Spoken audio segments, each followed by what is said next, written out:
Bonjour à tous, bienvenue dans ce podcast dans lequel je souhaiterais parler de la relation flamme jumelle qui n'est pas du tout une relation karmique comme j'entends certaines personnes le dire. Je vais de toute façon rappeler en fait ce que c'est exactement une relation karmique et qu'est-ce qu'un lien flamme jumelle parce que je pense qu'il y a beaucoup de choses qui se disent sur la toile qui ne sont pas vraiment vraies. Donc avant de commencer, bienvenue sur la chaîne, c'est Cassie FJ.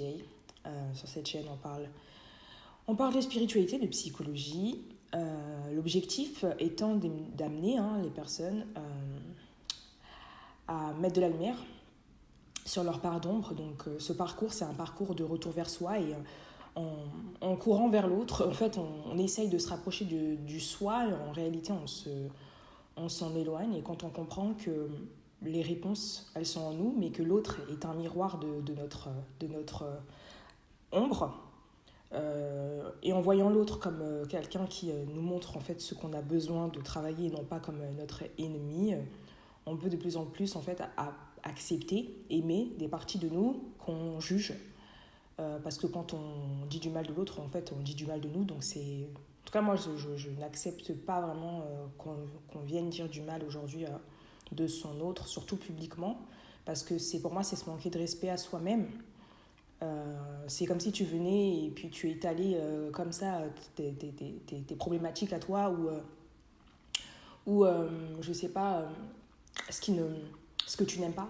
Enfin, c'est pas, voilà, quand on se respecte, je pense qu'on fait pas ça parce que sinon ça laisse aussi l'occasion à d'autres personnes après de pouvoir dire du mal de ton autre et de dire du mal de toi et ça laisse la place au manque de respect. Vous êtes des personnes sacrées, vous êtes un masculin sacré, féminine sacrée, ça dépend c'est quoi ta polarité. Donc on ne peut pas parler n'importe comment de quelqu'un de sacré, même si c'est notre autre et qu'il ne fait pas ce qu'on veut, il fait ce qu'il faut pour nous, pour qu'on puisse se voir. Donc parfois on ne veut pas se voir et c'est ça le problème. Si tu as envie de justement mettre de la lumière sur tes parts d'ombre et de changer complètement la vision que tu as de ton autre et de toi-même, j'ai les coulisses que tu peux rejoindre, le voyage des âmes divines, le lien est juste... je te le mettrai juste en dessous ou je te le mettrai en haut là sur le côté, et puis tu pourras rejoindre. Donc il y a des contenus que je partage là-bas que je partage pas. Il y a des plans gratuits, il y a un plan gratuit, il y a 2 plans payants ou 3 plans payants, je sais plus. Donc il y a beaucoup de contenu, tu verras, et tu pourras vraiment choisir le plan qui te convient ou rester sur un plan gratuit si tu as envie de rester sur un plan gratuit. Mais j'ai créé ça parce que j'ai envie de créer une communauté et aujourd'hui c'est plus intéressant pour moi de créer une communauté, une grosse communauté, que de créer une communauté de clients. Aujourd'hui j'ai envie de vraiment réunir une communauté tout court et donc c'est pour ça que je poste plus maintenant là-bas que sur YouTube et sur les autres réseaux, parce que je me rends compte que sur les réseaux, tu travailles pour les réseaux et puis tu n'arrives pas vraiment à créer une communauté parce que les gens ils regardent une vidéo par-ci, ils regardent une vidéo par-là et puis après on ne se souvient plus de qui et de quoi. Donc si tu viens là-dessus, s'il te plaît, essaye de partager, essaye de liker, de commenter, d'interagir, que ça soit animé, parce qu'il y a plein de personnes, ils regardent les vidéos de leur côté et tout ça, ils regardent les podcasts que je poste et puis ils mettent pas de like, ils mettent pas de commentaires, je sais même pas qui a vu quoi, etc. Et puis c'était pas l'objectif c'était qu'on puisse tous ensemble se relever. Sur YouTube, on peut pas partager toujours tous les commentaires qu'on veut, il y a beaucoup de personnes parfois qui trollent un peu, qui sont un peu, un peu chiantes. Là, justement, c'est un tri, il y a des personnes qui sont vraiment disposées et tout ça, on est tous flammes jumelles plus ou moins, ou éveillés, donc Starseed, tout ça, donc let's go, quoi. Donc du coup, en fait, je voulais vous rappeler que vraiment le lien flamme jumelle, c'est quoi ? Le lien flamme jumelle, c'est la même âme dans 2 corps, seulement l'un incarne l'ombre, l'autre incarne la lumière, mais c'est la même âme, c'est pas forcément 2 âmes distinctes ou des âmes qui sont scindées en 2. Je sais même pas si c'est possible de scinder en 2 une âme, j'en sais rien. Pour moi, c'est la même âme parce que de toute façon, en fait, la conscience, elle est très très, comment dire, elle est grande. Et déjà, même en MBTI, on parle de l'esprit, on parle du super-ego, on parle de... Oui, parce qu'il y a l'ego, il y a le super-ego, on a l'ombre et on a le subconscient. Et ces 4 parties de nous sont représentées par des archétypes. Et ces archétypes-là, on peut les croiser dans notre vraie vie. Par exemple, moi, j'ai pu avoir comme ombre mon jumeau. J'ai comme subconscient mon coloc, la personne avec qui j'étais en colocation juste avant, qui jouait un peu le rôle de mon subconscient. J'ai le super-ego qui est ma mère.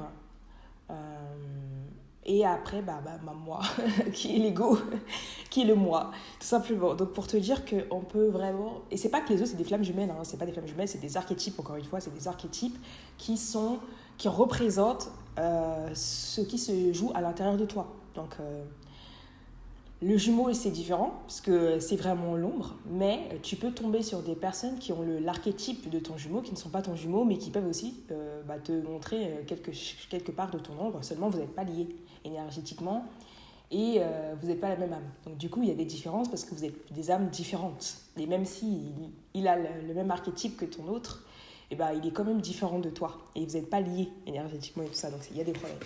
Les liens karmiques, c'est complètement différent. Un lien karmique, c'est une autre âme, c'est une autre personne. Un lien karmique, c'est quelqu'un qu'on a connu dans des vies d'avant. Donc, souvent, c'est des personnes qui viennent dans cette vie parce qu'on vient régler des problèmes avec eux. Ils viennent nous faire rejouer des choses de notre vie d'avant. Donc, normalement, dans cette vie-ci, tu n'es pas censé venir rejouer des trucs avec ton jumeau. Alors, parce que d'une façon ou d'une autre, c'est vrai, tu as pu croiser ton jumeau, mais en fait, ton jumeau t'a fait... évoluer. Genre moi, je me souviens pas, mais de ce que je sais de ma rencontre avec mon jumeau dans ma vie précédente, mon jumeau et moi, on était très passionnels, très fusionnels, et on a été amenés à se séparer, mais parce que déjà, il y avait des situations comme quoi, déjà, il était marié, il avait des enfants, et puis en plus, moi, j'étais un peu plus jeune que lui, etc., etc. Et même si en fait on n'a pas été ensemble, en fait tout le temps on a été ensemble, on s'est jamais tiré vers le bas, mais bien au contraire, on s'est tiré vers le haut. Et ensuite on est parti dans des directions différentes, mais chacun est sorti grandi en fait de cette relation, tu vois. Il n'y a pas eu de drame, il n'y a pas eu de drame entre nous qu'on a besoin aujourd'hui de sortir de ce drame-là. Non, pour moi ça c'est un lien karmique. Le lien karmique, il va y avoir les mêmes drames et vous allez devoir à chaque fois revivre les mêmes choses pour essayer justement de vous en sortir. Et ce que j'ai remarqué avec le lien karmique, c'est qu'il n'y a pas d'éveil spirituel avec un lien karmique, en tout cas de la part du karmique. De ta part à toi, si c'est possible que toi tu puisses être éveillé après avoir une relation karmique, mais lui, il ne s'éveille pas en fait. Il ne s'éveille pas et du coup, il ne change jamais. Le lien karmique, il ne change jamais. Or, dans les liens flammes jumelles, vous êtes la même âme, donc vous évoluez ensemble en fait. Et il y a vraiment tous ces étapes, tu vois. Il y a la phase de la reconnexion, ensuite il y a la lune de miel, tout ça. Ça, tu les passes vraiment. Avec le lien karmique, il n'y a pas ça. Et surtout, quand toi, tu as fini ta montagne, ton autre, il commence son travail, et ensuite, il a sa lumière de l'âme, il a son réveil, et ensuite, il revient. Tout ça, c'est réel. Alors qu'avec un lien karmique, c'est pas comme ça. Ça se passe pas comme ça. Le lien karmique, généralement... t'as pas franchement envie qu'il revienne. Toi, tu travailles sur toi, tu guéris ce que tu as besoin de guérir et puis tu passes à autre chose. Et t'as pas forcément envie qu'il revienne dans ta vie et lui ne revient pas en général. Et quand il revient, c'est peut-être pour te tester. Parce que moi, je me souviens que j'ai un lien karmique qui était revenu peut-être 5 ans plus tard. Et je pense qu'il était toujours dans la même attitude. Il était toujours pareil, toxique et tout ça. D'ailleurs, il est revenu exactement de la même façon qu'il avait l'habitude de revenir. Et je l'ai, mais pas du tout calculé, quoi. J'étais complètement passée à autre chose. Et j'en suis sûre que si j'avais laissé une chance, il allait refaire exactement ce qu'il faisait, tu vois. Donc c'était juste un test pour voir est-ce que j'avais appris et des choses comme ça. Pour moi, il n'y a pas forcément de relation durable avec certains liens karmiques. Les liens karmiques, ils sont toxiques. Tous les liens karmiques ne sont pas toxiques. Mais les liens karmiques qui sont toxiques, où c'est des personnes qui sont vraiment, en fait, généralement, ils ne sont pas très élevés, en fait, spirituellement, en termes de niveau de conscience. Si toi, tu es une flamme jumelle, tu es une vieille âme, eux, c'est pas forcément le cas. Du coup, ça fait qu'il y a plein de dysfonctionnements chez eux. Et ils ont vraiment un fonctionnement un peu de pervers narcissique, même si c'est pas des porteurs organiques, hein, c'est des âmes, hein, puisque vous les avez connus dans des vies d'avant, donc ils ont bien des âmes, ils ont bien une âme et tout ça.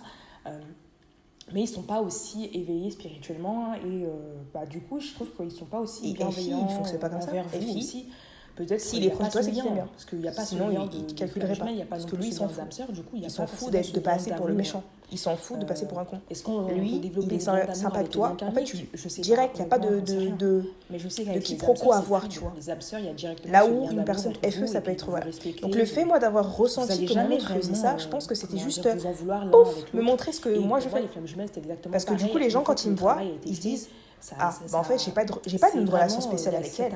Parce qu'en fait, cette relation spéciale, elle l'a avec tout le monde. Et c'est un peu comme ça, elle fait. Bien qu'en fait, en réalité, non, moi, j'ai vraiment des personnes avec lesquelles j'ai des coups de cœur de dingue. Et avec ces personnes-là, je vais vraiment les traiter différemment. Et on me l'a même déjà reproché, ça. On me l'a déjà reproché que mais j'ai l'impression que nous, tu nous aimes pas trop, alors que elle, tu vois. Mais je me dis qu'en fait, peut-être qu'on me disait ça pour me montrer comment dire, la lutte intérieure que j'ai à faire ça, à penser que c'est pas normal de faire ça, alors que c'est complètement normal de préférer des personnes à d'autres personnes. Et je pense qu'on fait tout ça en tant que personne. On a tous des gens qu'on préfère et des gens qu'on aime moins. Je pense que c'est naturel. Et je sais pas pourquoi dans notre tête on s'est dit que c'était mal. On nous a toujours appris ça. Par exemple avec les parents aiment les enfants de la même façon, tout ça. Alors qu'en réalité c'est faux. Genre même les parents, il y a toujours un enfant qui préfère. Et c'est vrai que ce monde nous a un peu appris ce genre de choses. Et du coup quand on voit quelqu'un qui fonctionne pas comme nous, on a souvent tendance à projeter sur l'autre en fait. Et surtout le critiquer, le juger, etc. Et parfois aussi il y a des mauvaises, comment dire, des mauvaises interprétations, tu vois. Par exemple, le fait de ignorer. Moi, je sais que si j'ignore quelqu'un, c'est que j'aime pas. Et pourtant, mon autre, je sais que si lui, il ignore, c'est pas pour ça. Il ignore pour d'autres raisons. Soit il a pas le temps, soit il sait pas quoi dire, ou des choses comme ça. Ça n'a rien à voir, tu vois. Donc, on peut parfois avoir les mêmes comportements, mais pour des raisons différentes. En tout cas, moi, ce que j'ai remarqué, c'est qu'on avait les mêmes comportements, mais souvent, ça voulait dire des choses différentes. Et notamment avec les liens karmiques, parce que ça voulait juste dire des choses complètement différentes. Et dès lors on comprend que je pense qui avait été très nous et l'autre, en fait on est voilà ce que je peux partager. On est pareil mais en même temps on n'est pas pareil. Je sais pas comment dire ça en fait. C'est qu'on se montre les choses mais en même temps on le fait pas pour les mêmes raisons. Et du coup je pense que c'est ça qui nous pousse à aller se poser la question de pourquoi nous on pense ça.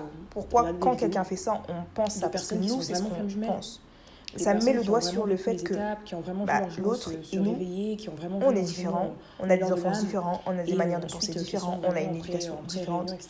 Et que du coup, ça ne sert à rien de toujours aller penser que l'autre est comme nous, parce qu'il n'est pas comme nous. Même si il est nous, il est une version inconsciente de nous. Et comme c'est inconscient, en réalité, nous, on ne peut pas vraiment le percevoir de nous-mêmes. En tout cas, on a besoin d'autres pour le percevoir.